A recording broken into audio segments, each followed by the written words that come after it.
வணக்கம். எல்லாரும் எப்படி இருக்கீங்க? நல்லா இருப்பீங்கன்னு நினைக்கிறேன். லாஸ்ட் வீடியோவோட தொடர்ச்சி தாங்க இது. மேச்சேரி பத்திரகாளி அம்மன் கோவிலுக்கு போயிட்டு மத்தியானம் வீட்டுக்கு வந்துட்டோம். சரி ஈவினிங் பூலாம்பட்டி போகலாம் அப்படின்னு யோசிச்சுட்டு இருந்தோம். நான் சொல்கிறது பூலாம்பட்டிங்க, கூமாப்பட்டி அப்படின்னு நினச்சிடாதீங்க. அதை விடவே எங்கள் ஊர் அழகாக இருக்கும். இயற்கை அழகு கொள்ளையடிக்கப்பட்டு காவிரி ஆற்றங்கரையில் அமைந்துள்ள அழகான கிராமம் தான் பூலாம்பட்டி. இது சேலம் மாவட்டம் எடப்பாடி வட்டத்தில் வருதுங்க. நாங்கள் எங்கள் கொழுந்தனார் வீடு, எங்கள் நாத்தனார் பொண்ணு எல்லோரும் சேர்ந்து போகலான்னு நாங்கள் யோசிக்கிறதுக்குள்ளே டைமே ஆகிடுச்சு. ஏன்னா அன்றைக்கி எல்லாமே ரொம்ப மழை வர மாதிரியே இருந்தது. போகலாமா வேணாமா, அங்கே போட்டிங் இருக்குமான்னு யோசித்து நாங்கள் கிளம்பும் போது 5 மணிக்கு மேலே ஆகிடுச்சிங்க.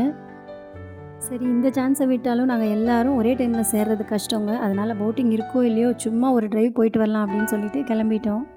நாங்கள் ஒரு 10 நிமிஷம் முன்னாடியே கிளம்பிட்டோங்க. அதனால் கொஞ்சம் வெளிச்சிருக்கும் போதே பூலாம்பட்டி போயிட்டோம். ஆனால் அவங்க எங்களுக்கு பின்னாடி கொஞ்சம் லேட்டாக வந்தாங்க. அவங்க வரும்போதெல்லாம் இருட்டிடுச்சு. நாங்கள் இந்த நெருஞ்சிப்பேட்டை அந்த வழியெல்லாம் போகலைங்க, ரோடு மோசமாக இருக்கும் அப்படின்னு சொல்லிட்டு இந்த தெர்மலுக்கு பின்னாடி ஒரு ரோடு இருக்கு இல்லைங்களா, அதில் போனோம். ரோடு ரொம்பவே நல்லா இருந்துச்சு. நல்ல ட்ரிஸ்லிங் ஆகிட்டே இருந்ததுங்க. ஃபுல்லாகவே அந்த சைடு நெல், வாழை, கரும்பு இந்த மாதிரி தான் இருக்கும். அந்த கோபி அந்த சைட்லாம் போனீங்கன்னா எப்படி இருக்கும் அந்த மாதிரி இருக்கும். இது ஏன்னா நம்ம ஊர் தானா இல்லை ஊட்டி ஏதாவது போயிட்டுருக்கோமா அப்படின்னு சந்தேகமே வந்துருச்சுங்க. பூலாம்பட்டியை பற்றி சேலம், ஈரோடு இந்த மாதிரி இருக்கவங்களுக்கெல்லாம் சொல்ல தேவையே இல்லைங்க. ரொம்ப ஒரு அழகான ஊர். நிறைய ஷூட்டிங் எடுப்பாங்க இங்கே. அப்போவே பார்த்திங்கன்னா பாக்யராஜ் சார் பவுனு பவுனு தான் படம் ஃபுல்லாகவே இங்கே தான் எடுத்திருப்பார். அதை பார்த்தவங்களுக்கு தெரிஞ்சிருக்கும். இந்த நினைத்தேன் வந்தாய் படத்தில் விஜய் சார் தேவயானியை பொண்ணு பார்க்கறதுக்காக இந்த கரையிலேருந்து அந்த கரைக்கு போவார்ல, அதெல்லாமே இங்கே தான் எடுத்தது. பழைய படங்கள் எல்லாம் நிறைய ஊட்டியில் எடுத்து முடிக்கிறது பூலாம்பட்டியில் முடிச்சிருவாங்கங்க. இங்கே பண்ணவாடி மாதிரியே ஃப்ரெஷ்ஷாக மீனை பிடிச்சி வறுத்து கொடுப்பாங்கங்க. சூப்பராக இருக்கும். சபரி மெஸ், செல்வி மெஸ் அப்படின்னு 2-3 மெஸ் எல்லாம் இருந்ததுங்க. வாசம் அப்படியே மூக்கு தொலைச்சிது. நாங்கள் போனது புரோட்டாசியாக போச்சுங்களா, ஒன்றுமே பண்ண முடியல. சரி அடுத்த தடவை ஒரு புடி பிடிச்சிக்கலாம் அப்படின்னு சொல்லிட்டு விட்டுட்டோங்க. நாங்கள் போட்டுக்கு கேட்டுட்டு இருந்தோம். ஃபுல்லாக ஒரு ரவுண்ட் அடிச்சுட்டு வருதுன்னா எல்லாேருக்கும் சேர்த்து 1000 1200 என்னவோ கேட்டாங்க.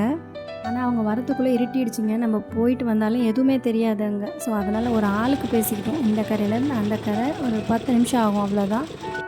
ஒரு ஆளுக்கு 50 ரூபா அப்படின்னாங்க. அது 10 நிமிஷம் கூட ஆகலைங்க போயிட்டு வரத்துக்கு. இதுவும் ஒரு வித்தியாசமான அனுபவமாக இருந்ததுங்க. இடி மின்னலோட ஃபுல்லாக இருட்டில் தண்ணியை பார்க்குறதுக்கும் ரொம்பவே நல்லா இருந்தது. பூலாம்பட்டியை வெளிச்சத்தில் உங்களுக்கு காமிக்கணும் அப்படின்னு நினச்சேங்க, முடியல. சரி இன்னொரு டைம் போகும்போது ஃபுல்லாக காமிக்கிறேன். இந்த கரைக்கு பக்கத்துலேயே புதுசாக ஒரு ரெசார்ட் வந்திருக்குங்களா, ரிவர் சைடு ரெசார்ட் அப்படின்னு இவரோட ஃப்ரெண்டு சொன்னார். ரொம்ப நல்லாயிருக்கும் அங்கே சாப்பாடெல்லாம், இல்லை நம்ம அங்கே ஸ்டே பண்ணுறதுனாலும் பண்ணலாம் ஒரு குரூப்பாக போய் அப்படின்னாரு. ஆனால் நம்ம பார்த்திங்கன்னா உள்ளூர்லேயே வீடை வச்சுக்கிட்டு எங்கேங்க போய் ஸ்டே பண்ணுறது. வெளியூர்லேருந்து வரவங்களுக்கு நல்லாயிருக்கும்னு நினைக்கிறேன். இந்த 10 நிமிஷம் ட்ரிப்பில் லைஃப் ஜாக்கெட்லாம் கொடுக்கலிங்க. நான் கேட்டேன், டே தம்பி எங்கடா லைஃப் ஜாக்கெட் அப்படின்னா, அதெல்லாம் ஒன்றும் பிரச்சனை இல்லை வாங்க, 10 நிமிஷம் தான் கூட்டிகிட்டு வந்துடுறேன், எல்லாம் பார்த்துக்கலாம் அப்படின்னா. உள்ளே போனப்புறம் நீ என்னடா பார்க்குறது அப்படின்னு நினச்சேன்.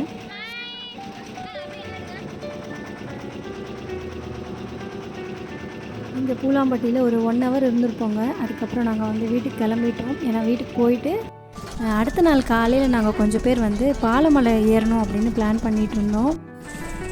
சரி கொஞ்சம் சீக்கிரமாக வீடு போய் சேருவோம், ரெஸ்ட் எடுத்தால் தான் அடுத்த நாள் நடக்க முடியும் அப்படின்னு சொல்லி கிளம்பிட்டோங்க.